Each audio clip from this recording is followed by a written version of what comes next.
Shannon Sharpe is back in the hot seat because him and Ocho Cinco on their podcast, I believe it's called Nightcap, they made some statements about a lady named Jamilita Tillman. Jamilita Tillman is the woman an older woman, at least she looks older, but Usher fed her some grapes at a concert. It got real spicy between her and Usher, and it went viral. Ocho Cinco and Shannon Sharpe said that this woman was being divorced. They said that she had lost her marriage. And now she's coming back and saying, hey, those are false statements. I'm not married. I'm lonely. I sit at home all night and I drink wine and I have no husband. It's just me. She didn't actually say that. So don't sue me for defamation as well. But she's single, according to what she's saying. And because of how viral this went, the clip of Shannon Sharpe and Ocho Cinco talking about her situation, she's suing them for defamation. Now, I have seen different defamation cases for YouTubers such as Spencer Cornelia. And one of the barometers or one of the criteria for defamation is knowingly making a false statement. Knowingly making a false statement. So based on that, I said, oh, well, maybe it was circulating around the internet that she was getting divorced. They repeated it. And because they have such a big platform, it got clipped and reclipped and clipped and reclipped. And it just got out of control. Well, Jamilita Tillman's stance is that she warned Shannon Sharpe that, hey, what you said is a false statement. Can you take it down? And then she emailed them again. Then she tried to contact them again and repeatedly attempted to contact them. And nobody has reached back out to her. Nobody took the clip down. Nobody came out and corrected the record saying that she wasn't getting divorced. So she said, hey, you know what? I'm going to sue. Unfortunately for Shannon Sharpe, this is coming immediately after he just settled another lawsuit. He just had the lawsuit with Gabriela Zuniga, where he reportedly settled for around like $23 million or something. You guys know about that. I've talked about that ad nauseum on the channel. I'm not going to go through her specific situation again. But what I will say is this is terrible timing for Shannon Sharpe. You already lost out on $100 million deal. You just had to pay out $23 million. And now this lady is suing you for another $20 million.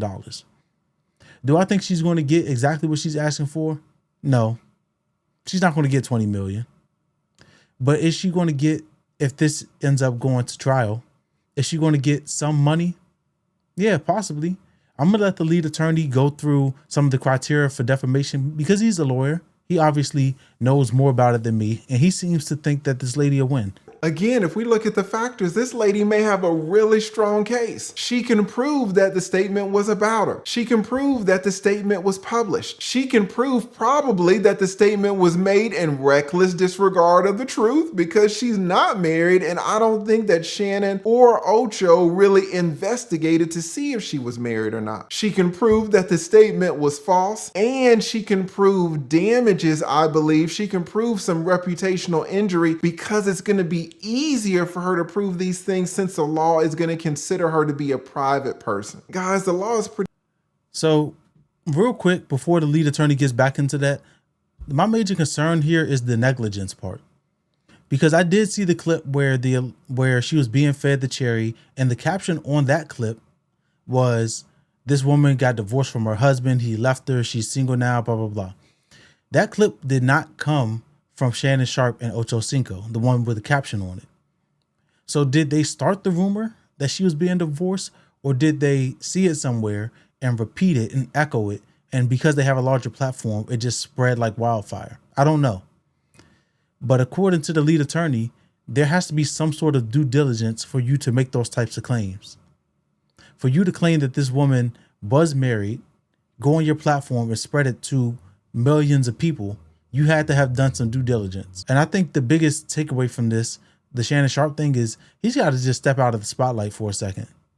Because everything that he's touching as of right now is burning to ash. It really is.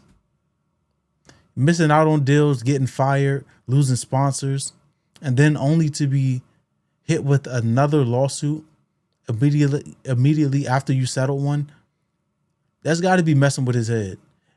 And moreover, it's going to make him be more careful about the things that he says on the mic. And we're not going to get the same Shannon Sharpe that we were getting for the past couple of years. Not that he was like, I don't really watch his stuff, so I'm not saying that he was the best commentator or anything like that.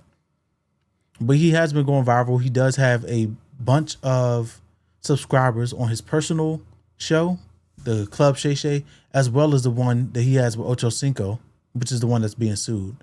But I think it's going to make him a little bit more, give him a little bit more trigger discipline in terms of the things that he says.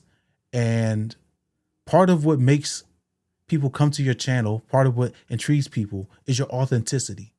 You not rehearsing the things that you're saying. You have an idea about what it is that you feel about these different topics or what you have to say about these different topics. But being slapped on the wrist a bunch of different times is going to make you trigger shy. But we'll see. Shannon Sharpe, he's been in media for a long time.